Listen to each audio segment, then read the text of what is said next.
Hello, my fellow chatterers and book lovers, and anyone who's popped in because you're curious about what this is or you have got a bit lost. Welcome, everyone. I'm Chatty. This is my channel, Chatty the Mad Chatter, and I am going to be chatting away madly to the point of freaking out because it is time for the mid-year freakout tag.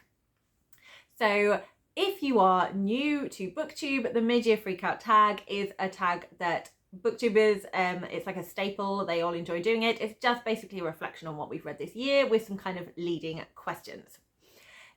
All of the questions for the tag are linked in the description box, as is the creator of the tag's original video. So you can click those and go and see where it all came from, and you can also give it a go yourself. So on this channel, if you don't know, I do not edit my long videos. It's just one continuous shot. There is no editing. So I'm doing my little teacup gimmick. Cheers, everybody. Clink, clink, clink, clink. All of the books that I mention, I'm going to link in the description box.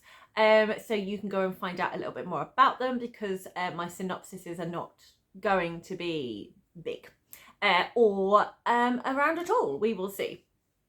And any other booktuber channel that I mentioned, I will also put the link in the description box as well for you to go and find out more about them. I have no idea who I'm going to mention. I don't really know if I am. I have got my notebook with my answers to these, and I also have my big tag of big teacup of tags.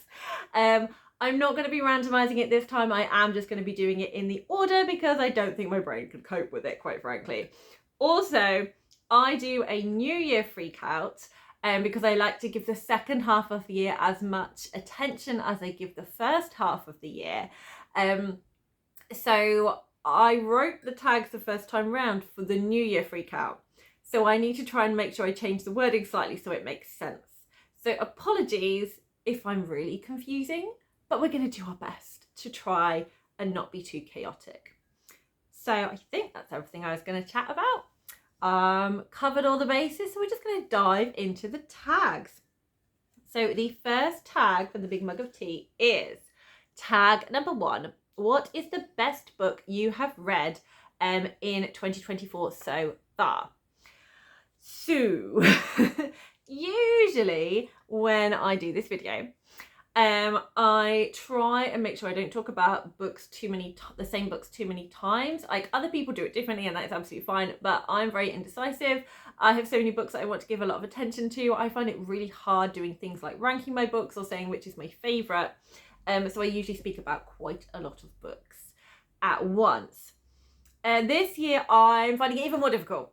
So I've got a whole stack of my favourite book of the year, but I am going to focus on the 3 books that I don't have a physical copy of and don't necessarily crop up again in any of the other questions. So let me run through all of my favourite books first. Okay, so move random items. I have a pile of books that I own, and then I have 3 books from the library. Opening on the correct question to make sure that I have all the information to hand. Right. So here is my stack of books that I have. So we have got 4 middle grade on here. We have Jamie by L.D. Lipinski. We have got Keedy by Al McNichol. We have got The Secret of Haven Point by Lizette Orton. We've got Root Magic by Eden Royce. And then we have an adult desert fantasy book, which is The Stardust Thief by Chelsea Abdullah.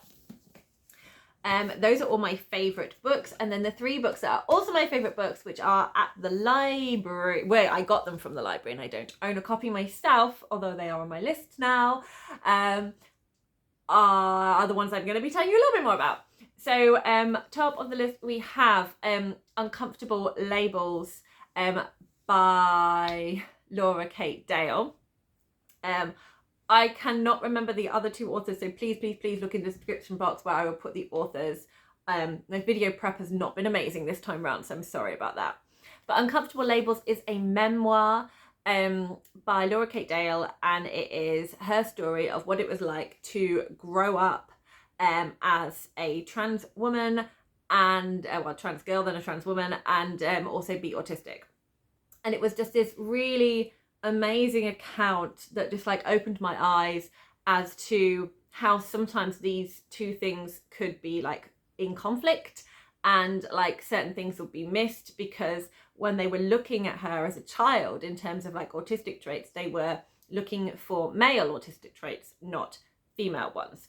And as an adult, when she knew, one, that she was a trans woman and that she was autistic and had the diagnosis, again, those two parts of her life were in conflict because of certain things like the feeling of certain clothes on her body, which would set off her triggers for autism, in terms of like meltdowns and feeling uncomfortable.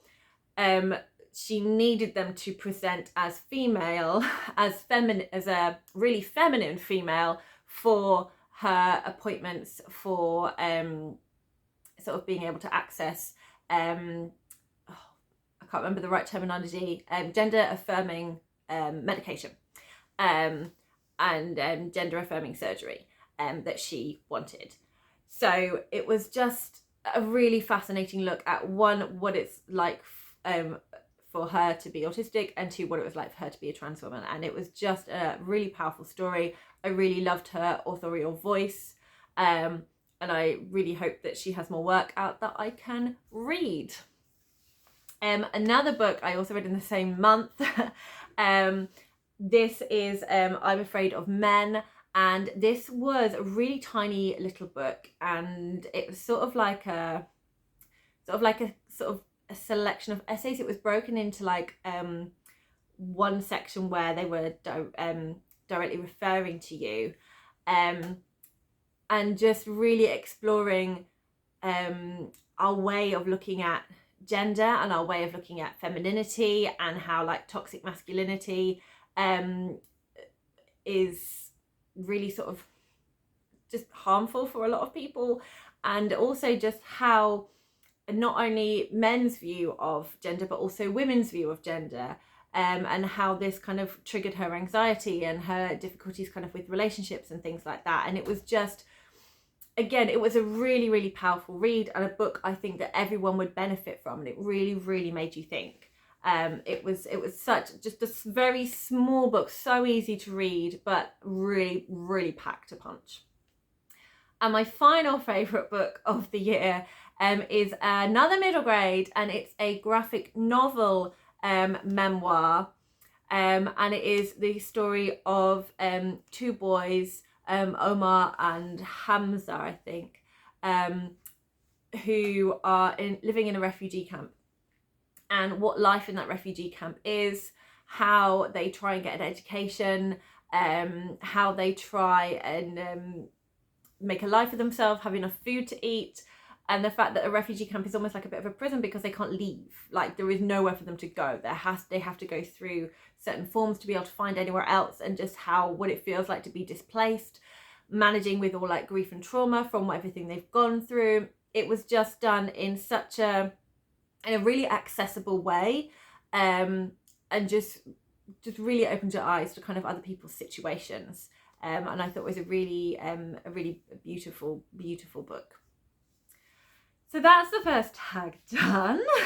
Let's move on to the second tag from the big tag of tea.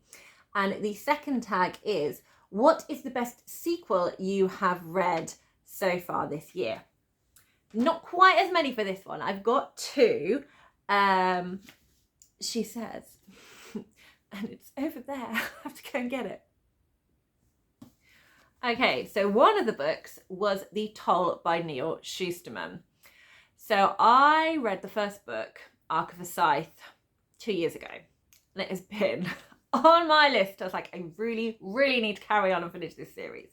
Because I loved Arc of a Scythe. I thought it was brilliant. It's a dystopia. It's a YA dystopia, where humans have advanced so much that death is, you can just be revived. Like, there's no illness that is going to kill you, there's no old age that's going to kill you, but obviously if you continue to have babies, the world is going to be overly populated to the point where we're just going to run out of resources. So the methods of having scythes, like literal grim reapers, were introduced, And it's this concept and this kind of exploration of how you deliver death and kind of the ethics of it and the morality of it that is explored in these books. I loved it. I think the first book has a lot more YA tropes in terms of there's trials in there. There is this stronger romance in that one. And I'd say there is a clearer kind of focus on two characters and their story and the tension. Thunderhead and the Toll, I'd say, expands from that and expands the world and brings in a lot more characters.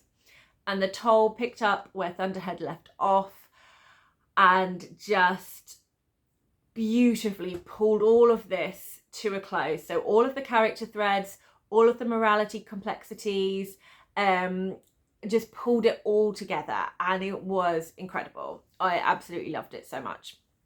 So yeah, I haven't really got much more to say, other than this was also a book that I read in April along with a few other books that are on my favourites list. So I'm going to link my April wrap-up here, because I think I did it all in one go. Or was there two? If there's two, there'll be two videos that I will link here. No, there is two. So if you want to hear any more information about any of the books I discussed in my favourites one, or the Toll, obviously you can look at my playlist of Curiouser and Curiouser, which is where I do all of my wrap-ups. But in particular, April held a lot of favourites. Because the next book I'm going to talk about, I also finished in April. That's another library book which I don't have, and that is He Who Drowned the World by Shelley Parker Chan. This is the second, this is a duology, so it's another conclusion book, and it's the conclusion to She Who Became the Sun. It is a historical epic set in a sort of changeover of dynasty. It's like a reimagining of that, but I'm not going to tell you what it is because I don't want you to have any spoilers. So I'm not going to say that. If you are someone that enjoys, you will be able to find out because it is mentioned in quite a lot of reviews, so you can do your own research to find out what it is. But I loved Shelley Parker's writing in She Who Became the Sun. I love the historical detail. It has got elements of magical realism. It does tend to be marketed as a fantasy, but if you go in expecting a fantasy, you're going to be disappointed because there is very little magic in there. I have a whole video about how I think this has been mismarketed, and I think the people who would really enjoy it are sorry, I keep kicking the table, the camera is on, so the screen goes blub. Stop doing that. Okay. So yeah, I have a video where I talk about all of that, so I will also link it. I realised I was going here, but I've forgotten. I've got really good at knowing which way to point as to where the links are, and I've totally forgotten now. I'm going with here. I will find out, won't I, when I come round to editing this all. Anyway, I've gone off on many a tangent. Yes, I think it was mismarketed, and I think that people have missed out on this duology. So I don't think you should, because I think it's amazing. Obviously, because it's one of my favourite sequels of the year so far. So what I love so much about this, as well as loving the characters, as well as loving the world building, as well as loving the writing, what I absolutely adore is how the themes are explored. So there are themes of, you know, what value is a person? What do we consider makes a man? Who is worthy of respect? And is everything you sacrifice, is the goal that you get to worth everything you have sacrificed to get there? I loved the exploration of all these themes. I thought it was really powerful. I thought it was really, it really made you think and look at your way of viewing a lot of things. There was a lot of exploration of gender in there, and it was just so beautifully done. I'm so excited to see what Shelley Parker Chan writes next. Moving on to the third tag, and that is, I've been putting the tags back in again, that was the wrong one, that was number 2. Number 3 is, are there any new releases you have not yet read from 2024 so far? Yes, there are, and this is where I need to consult my notes. So I've already mentioned I do a New Year Freakout tag. So in my New Year Freakout tag, I spoke about books I was excited about coming up within these first 6 months and that I wanted to read. So, no, I didn't. I spoke about, let me just work out my notes. I've done it again. Right, we're just going to ignore what I've just said. I've picked out the third tag. Are there any new releases you're excited about from 2024 that you've not yet read? Yes, there are. But before I tell you about those, I'm going to tell you if I read the ones that I wanted to in the new year free cap tag. So July to December 2023, the books I wanted to read that were coming out was Upon a Frosted Star, The Snow Girl, and The Sun and the Void. I did not read any of those three because I have Upon a Frosted Star is still under my bed for me to earn still. The Snow Girl and The Sun and the Void I now have on my shelves, but I just haven't picked them up. Upon a Frosted, Sun and the Void mainly because it would be starting a new series, and The Snow Girl because I'm a seasonal reader and I need to read that one in winter. A Benny Song I don't own, so no, I haven't read that one. However, He Who Drowned the World was on the list, and yes, I read it, as you know, because I mentioned it in the previous question. Okay, but for January to June, books that I've been excited about being released that I haven't yet read are somewhere in a pile over here. Come and join me. So I have The Principle of Moments by Esme Jenkins Pearson. This is a adult sci-fi. I think it sounds amazing. We've got two different timelines. We have got sort of like a Regency London part as well. I'm just really excited about all the things in this book. But I haven't read it yet. And I think, again, it's because I'm really excited about it. So I feel I've got other books I need to tick off and kind of get to a certain point with before I start allowing myself to read, because it's quite a decent length of book before I start jumping into other things. So I haven't read this one yet. Another one I haven't read but I have got out the library is Ember Spark and the Thunder Dragons by Abby Elphinstone. This is a tiny little book. I feel I could be picking it up very soon because it's just going to be quick and easy to read. I love Abby Elphinstone's work, so I'm really keen to read her new stuff. Other books that I don't yet have my hands on are what have I written there? I have no idea what I've just written there. I cannot read that. Anyway, Warm Hands of Ghosts is under my bed waiting for me to earn it. So is Onyeka and the Heroes of Dawn, which is book 3 in the Onyeka series. And I also have Escape from Saint Hell, but I don't own that one yet. But that is a graphic memoir which follows up Welcome to Saint Hell by Lewis Hancock. So I'm excited for all of those. What have I written? We're just going to ignore what I've written. I'm sure it can't be important if I can't work out what I have written. So there we go. Those are the books that I haven't yet read that I'm excited for. Following nicely on to question number 4, which is what are your most anticipated releases for the second half of the year? So anything that's coming out July to December 24. Again, we have to go back to my notebook because I've got quite a few. So I'm so excited for July. I have pre-ordered The Sky on Fire by Jen Lyons. Don't know if you can see, but I have got The Chorus of Dragons here, which I have read and absolutely adored and cannot wait to reread at some point. So The Sky on Fire is her new book. It is a standalone. Obviously, there are more dragons. There's fire in the sky. And there's a dragon on the cover. I just can't wait. I'm very excited for more snarky fantasy. Queen Bee is the prequel to Juno Dawson's Her Majesty's Royal Coven. So this is about Anne Boleyn and setting up Her Majesty's Royal Coven. So I can't wait again to read that one. I really enjoy Juno Dawson's humour. We then have, very excitingly, the final book in the Amari series. This is going to end the trilogy. It started with Amari and the Night Brothers by B.B. Alston. Love Amari, one of my favourite middle grades ever. So I cannot wait. Cannot wait for that one. Okay, I have a question around the next one. So, speaking of very highly anticipated series of middle grade, Nevermore. If if you're a Nevermore fan, you will know that we have all been waiting for Silverborn, the 4th book, for a really long time. Really hope Jessica Townsend is doing well and the book is the way she wants it to be. Silverborn was supposed to come out last year. It didn't. And I think that was put back again. It's supposed to come out this year and then it changed to next year. So it then went from September 24 to September 25.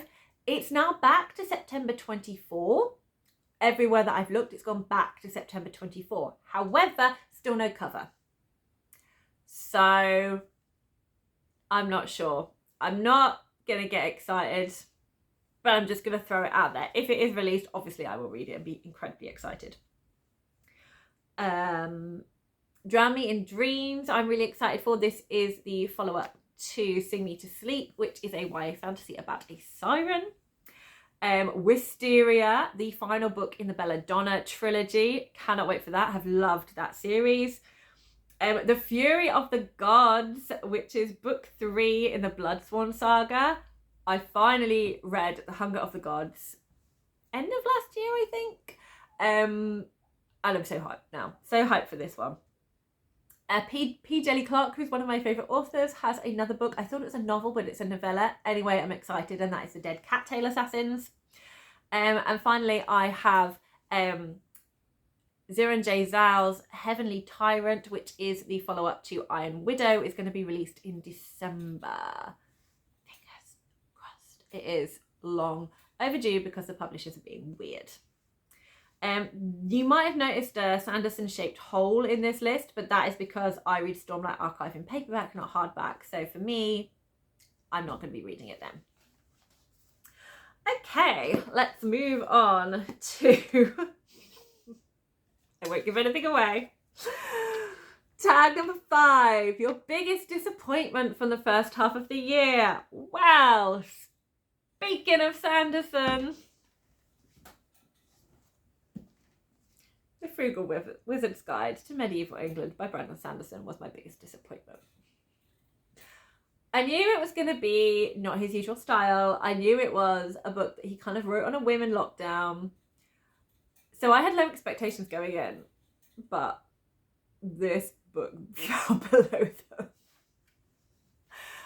I was here for silly fun times of a time traveller in a world and just kind of a two worlds, cultures collision and silliness kind of going on.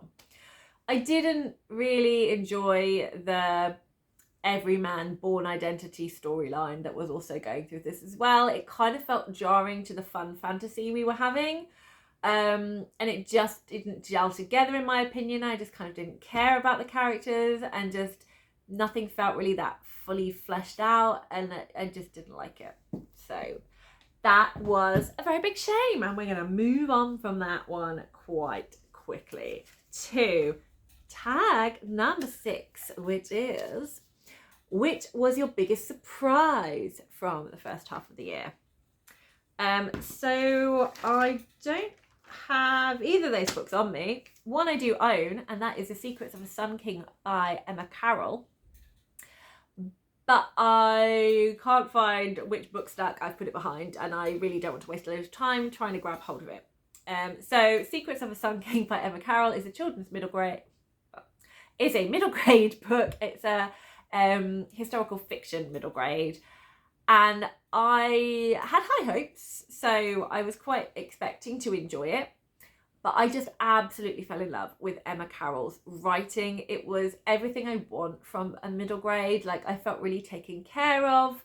There was some really interesting characters. There was children like working through lots of different things. There was a plot. There was an adventure that was really fun. It just worked on so many levels. It missed out on being a favourite just because I didn't connect to the characters and have such a big emotional connection as I have done to other ones, which is why it's not a favourite, but I had an amazing time with it and definitely want to read a lot more Emma Carroll. The second book that surprised me, again by how much I really enjoyed it, was All American Boys by Jason Reynolds and Brendan Keeley. So this was one of the books that I spoke about for the Banned Book Challenge. Currently the only one I've done, but it was amazing. I knew I was going to enjoy it. It's YA contemporary about social issue, which is one of my favourite genres. So I was going in really excited, but just how much they explored this difficult issue, and again how much they looked at prejudice and people's expectations, and that someone would be more worried about offending someone they know than having justice for someone that they didn't know.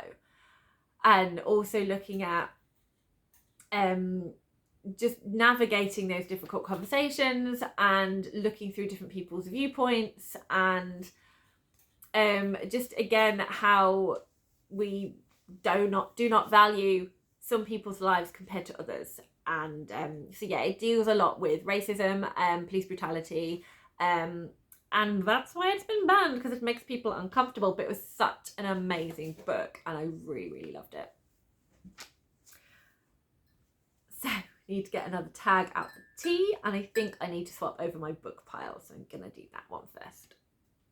Okay, books sorted. We need the next tag, which is tag number 7.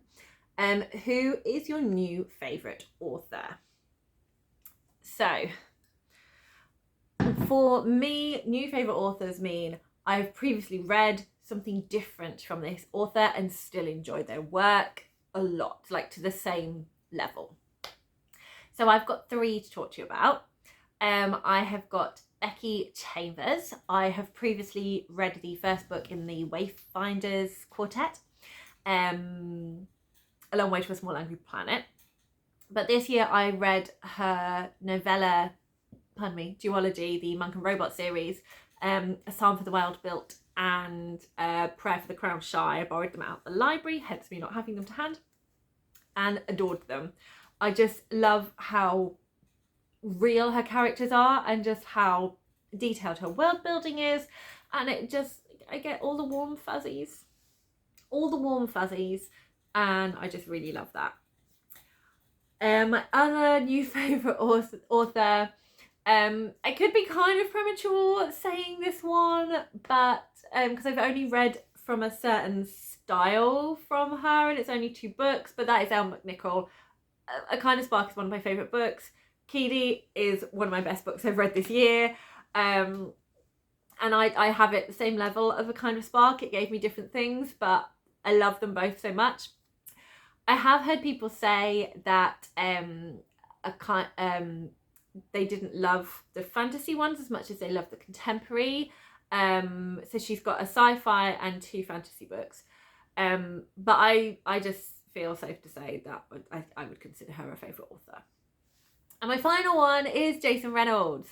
So I have previously read Long Way Down, which is a novel in verse, and Oxygen Mask, which is sort of like a poetry kind of story, and just loved what he has to say and the way he says it. All American Boys was my first time reading his prose, I suppose, like a novel in written like a story. That doesn't make sense. Non-poetry, which is prose. So yeah, prose. I've read his prose now in All American Boys and loved it. So yeah, absolutely a favourite author. And I want to read pretty much his entire backlist, basically. Yep, that's everything. So that means we need another tag.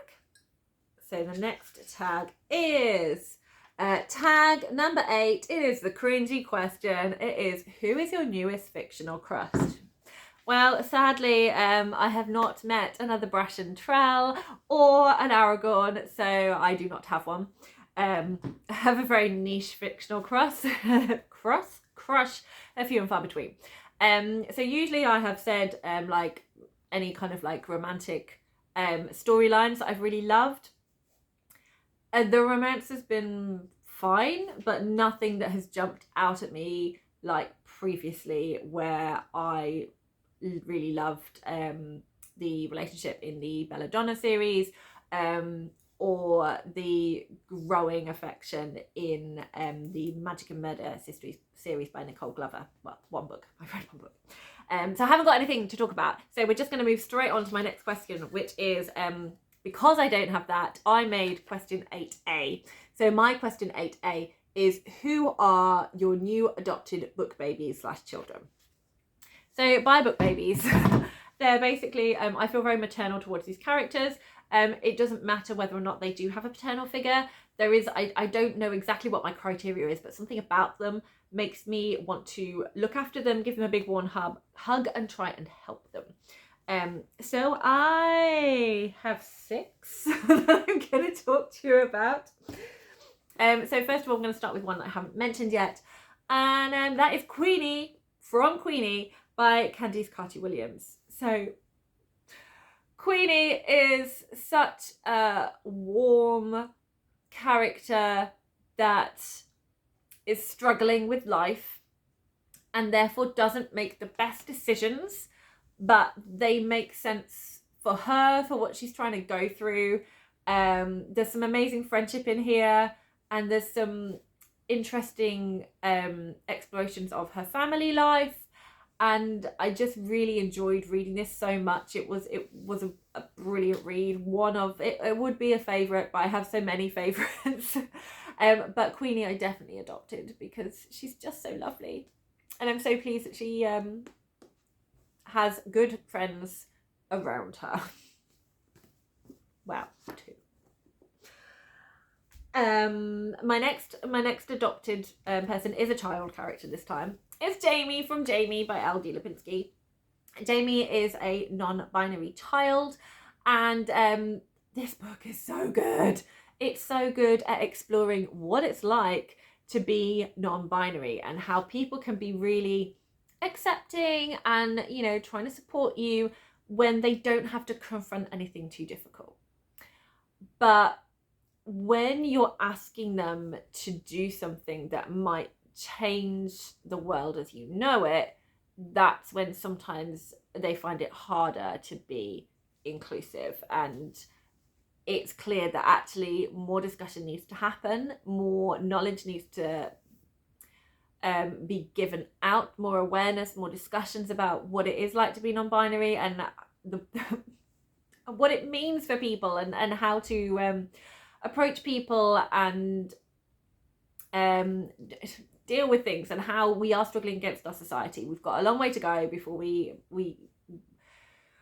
break out of the norm of, you know, gender being binary and just having these really sticking points that we kind of put a lot onto gender. You know, it is detrimental to cisgender people as well that we focus so much on this is male, this is female, and put ourselves in boxes.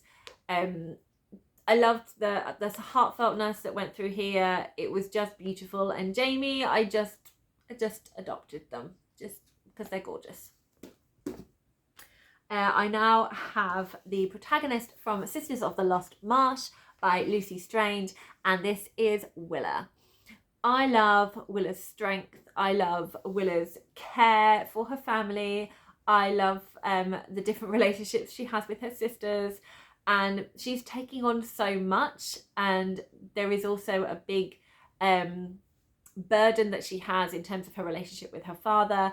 And again, I just wanted to adopt her. She doesn't necessarily need me. She does incredibly well, and she's got a wonderful grandma and these wonderful sisters. But I definitely wanted to adopt Willa. I love this book. Lucy Strange's writing is incredible. The storytelling was amazing. It is another favourite, but didn't quite make it in my full favourites.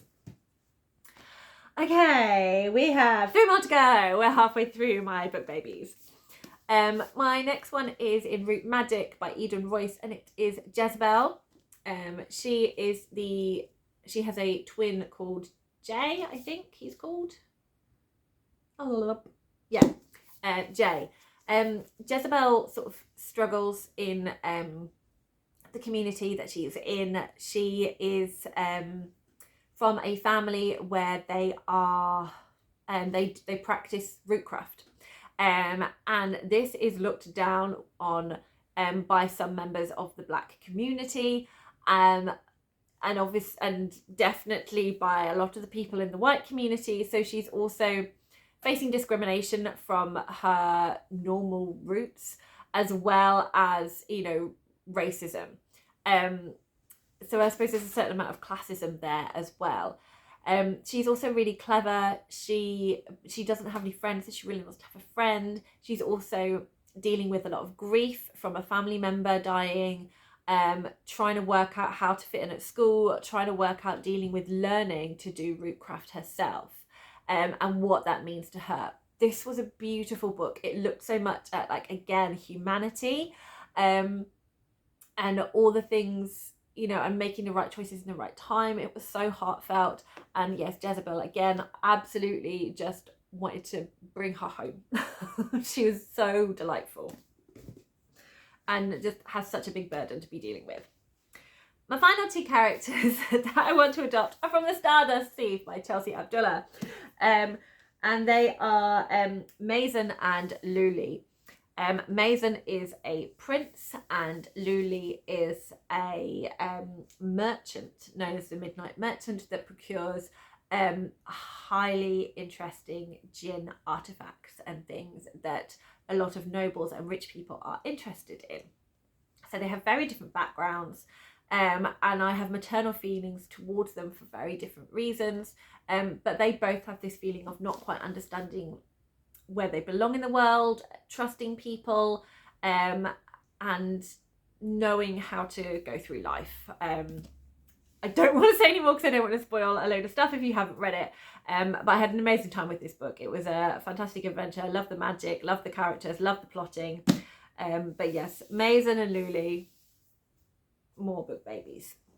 There we go. That is the end of that very, very long tag. I cannot remember if the next one is as long because it's tag number 9. And in tag number 9, it's who is your newest favourite character? Well, I've already spoken about my book babies. So I have got not quite as many, but 5. I've got 5 characters to talk to you about. So one of my favourite books, The Secret of Haven Point by Lizette Orton. It deals a lot with people in this community. It's like they've got their own little haven point, for people who are disabled. And one of the characters in here is the best friend of the protagonist, and she just stole my heart. She's called Badger. Badger is blind, but she just cracks on with life, and it's amazing to see her strength. And I love the relationship she has with Alpha, the protagonist. And even when Badger's doing stuff that I know is upsetting Alpha, I still just really liked her. Like, I felt sorry for Alpha and didn't want her and Badger to be falling out, but I just loved Badger. There's just something about Badger that I just thought was awesome. And unsurprisingly, from another favourite book of mine, Keedy by Emma McNichol. I love Keedy. Keedy's an amazing character. She's incredible. Keedy is autistic. She is a defender of people and standing up for what is right. She has a fun outlook on life if she is left to be able to be herself. And the way she is with her sister Addie is just beautiful, and her friendship with her friend Bonnie and the way she deals with stuff. I am not someone that would be able to be so bold, but I love her boldness. My third favourite character is Moscap from A Psalm for the Wild Built and A Prayer for the Crown Shy by Becky Chambers. I love an AI character. I just love an AI character. I love seeing them try and make sense of human emotions and of the human world. And I just think he's great, or it's great. There's no gender for Moscap. I think Moscap is great. And there's just moments in many parts of the book where the conversation they have with people, it just cracks me up. I just really enjoy it. And then I have Zoo from The Secrets of Haven Point, where, no, it's not. Why did I say Secrets of Haven Point? It's absolutely not that. He Who Drowned the World. It's nothing like The Secrets of Haven Point. Zoo from He Who Drowned the World. Zoo is a protagonist. She's a farmer's daughter that becomes a monk that gets involved in the rebellion war camp, and her just charisma and tenacity is really infectious, but we see a lot more of her vulnerability. Zoo has been living as a man for most of her life, and we just really get to kind of like understand her opinions on gender through both like her absolute respect for women and how she sees herself, and just her relationships with people. And we start to see a little bit more of doubt from her this time, which just made me warm to her even more. I always enjoyed her from the first book, but the second book just absolutely cemented like what an amazing character she is. So there we go. There's my list of characters. Oh, there was a fifth one. Sorry. That was books right at the bottom. Don't fall. That was Kadir, who is a djinn in The Stardust Thief. I find Kadir fascinating. I love his relationship with other characters in here, and I cannot wait to read The Ashfire King and find out more about him. Right. We're going to have a drinks break now because I have been talking for quite a long time. Oh, I'm going to see if I can do it under an hour though. That'd be great if I could do it under an hour. Let's find out. Okay, let's get the next tag. And I also get to turn the page in my notebook. How exciting. Okay, the next tag I have here is which book so far this year has made you cry? So I think I have cried at quite a few of my books. Definitely the ones I've already mentioned. I think there was tears in The Secrets of Haven Point, both happy and sad. The same in Keedy, the same in Root Magic. But I am going to talk to you about a book that I haven't yet spoken of, and that is Homegoing by Yari Garcia. There is a lot that happens in this book. It's an intergenerational story. Each chapter is about a different person, so it can feel a little bit like a collection of short stories, but there are recurring characters, and you follow these lines of ancestors as you go on. These characters deal with a lot. There is a lot in here that they deal with, to the point where I almost felt like I was not going to be rereading this or keeping this book, because I found it very hard to read, but without any kind of sweetness to balance the bitterness that would make me want to kind of come back to it, until I got to kind of like the second part of the story, where you did hear from certain characters again, but aged up and through the next generation's eyes. And because of certain things that happened, I then cried because of certain things happening, and I can't say any more than that. But yes, it made me it was more of the emotion payoff than my reaction to trauma in this that made me cry. Very well written, beautifully done. Not usually, like, much more of a challenge book for me, but yes, definitely made me cry. Now a different tag. Let's get the next tag out. It's just one for that one. That's nice, isn't it? Tag number 11 is which book that you've read so far has made you happy? So I have got 3 to talk about. No, 4. Okay. So first of all, I have Tilly and the Book Wanderers by Pages & Co. No, Tilly and the Book Wanderers, the first book in the Pages & Co. series by Anna James. This is a middle grade book. It involves characters coming out of books, going into books. There's a whole magical library thing. It's great. Warm, cozy, enjoyment for book lovers was my feelings behind this one. Again, on middle grade, I have Wilder Than Midnight by Kerry Burnell. This has got fairy tale inspirations and reimaginings, female friendship, strong female characters. Our protagonist has a physical disability, and that is explored in this book. But you often are reading this and you kind of forget, like, it's just a small part of her, not her whole kind of character. And I just really enjoyed how the plot was woven together and how all the storylines kind of came in. And I'm really keen to kind of see where this story goes next. Now on to adult sci-fi, and again it is Some of the Wild Built and A Prayer for the Crown Shy. They're just really warm, well-being, give yourself a hug books. Again, the warm fuzzies I've already mentioned. Love a warm fuzzy. And then for a slightly different feel, I have A Tempest of Tea by Hafsa Faisal. I just really enjoyed the fun times from this. This was just a really fun, fast-paced fantasy with some interesting characters, interesting world ideas and concepts, and just a fun family and a good time. Next question.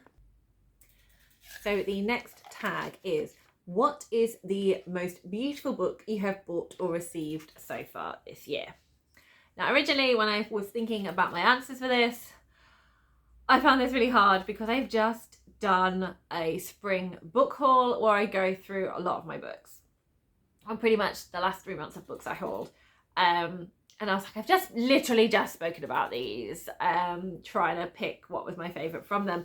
Then I remembered a blessing, because I realised when I finished that video and posted it, I'd missed a book out. I'd missed out, it wasn't a Fairy Loot book subscription, but it was a book that I requested from Fairy Loot. And that is The Starless Sea by Erin Morgenstern. So I originally borrowed this at the library and knew I wanted my own copy. So when Fairy Loot said they were doing their own copies, I knew I really wanted to get it. So we have an owl coming out right in the centre. It's a black background, and we have got foiled gold bees, golden ribbons, lots of keys around, and all of these are quite symbolic in the story. On the spine, we have again some lovely gold foiling. We have got a picture of the bee, and then on the back we have got the quote, "We are all stardust and stories," with some ribbons, bees and keys. Under the dust jacket, we have a white hardback with gold foiling, and we have lots of, I don't know what you call it, twirly bits in a border, with a sword in the bottom centre, a bee right in the middle, and then to the top centre a key. Again, all important to the story. And sprayed edges, so they are black sprayed edges, and then down the long edge of the book you've got this golden ribbon travelling down with a sword, a bee and a key. There we go. That is my most beautiful book that I acquired this year. I now have the next tag, which is tag 13, which is not that one. Are there any books you want to read by the end of the year? Yes, there are. So first of all, I'm going to talk about, in my New Year Freakout tag, I wrote, what 5 books do you want to try and read this year? So I'm just going to go through those. So out of those 5 books, excitingly, I've read 2. So I have read Emma by Jane Austen, which was a reread. I have not read a non-fiction Bloody Brilliant Women. And then I had 3 authors I wanted to reread. So I had Georgette Heyer, Alice Peters, and Terry Pratchett. And I have read a Terry Pratchett, so that is a tick. I reread Feet of Clay. So ones that I now actually want to read by the year end. The one I have to put on here it has previously made an appearance on this video, but this is its time. It's its time. I am committed. This is my top series that I want to, I'm going to say be up to date with, but not, because there's a new book coming out. It's Rhythm of War by Brandon Sanderson. I have reread Oathbringer. I have read for the first time Dawnshard. I'm ready to pick up Rhythm of War. It is going to happen before the year is ended. I will have read Rhythm of War, which has been a flippin' long time coming because I don't know why. Waiting for the perfect reading moment, I think, and knowing that I wanted to reread Oathbringer before I moved on to this one, I think, was part of it. But this is going to get read. I'm also, I think, just because I think I'm just going to be consumed by it, and I'm just going to want to do that and nothing else. That makes me feel a bit worried. But it's going to happen. It's going to happen because I'm also excited now as well. I also really want to read the three series that you voted for that I should read this year. And I want to complete all 3 series this year. So that is the Celestial Empire duology by Sulin Tan, the Founders trilogy by Robert Jackson Bennett, and the Davabad trilogy by S.A. Chakraborty. I want all of those read. So far, 1.5. So, guess what I'm going to be reading for the next part of the year. Woo! It's going to happen. It's going to be fun. I'm throwing 2 more books in there. Non-continuing series related. And that is Warrior Girl Unearthed by Angeline Boulet. I loved The Firekeeper's Daughter. I pre-ordered this last year. I still haven't read it. And I really need to, because I'm doing that thing where I'm waiting for the perfect reading moment. And it's not showing itself because there's just so many books and life is continuing to carry on in its chaotic style. So if I put it on here, it's going to help me pick it up because I know I'm going to have a great time. And another one is, again, it's one I've been holding back from just because I feel I need to be starting other series, like continuing and finishing off other series before I pick it up. But it's one I'm so excited for, and it's Arc-Spire by Jamie Littler. I love Jamie Littler's Frostheart trilogy. It's amazing. I'm so excited by the synopsis of this one. I think it's going to be incredible. So I'm putting it on here to give myself permission to pick it up and read it. That is all for question 13. I now have question 14, which is, what is your favourite video you have made so far? I don't think I've done anything particularly that stands out.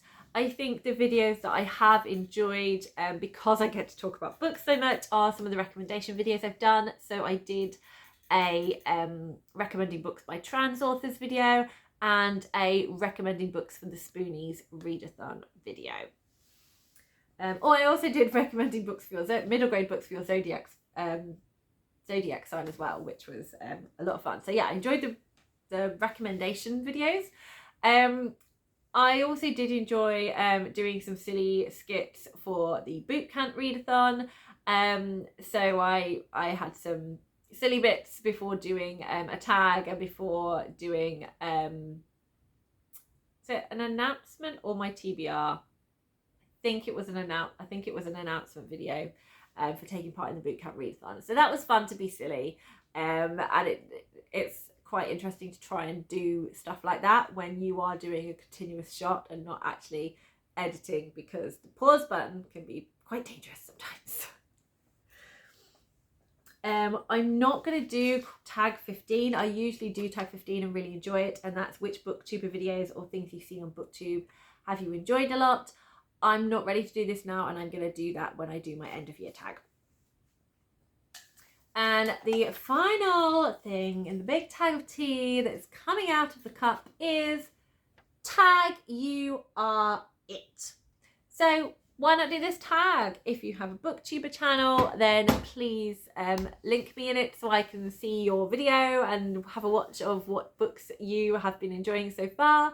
If you don't have a booktuber video, please do leave me a comment where you answer these questions or some of these questions.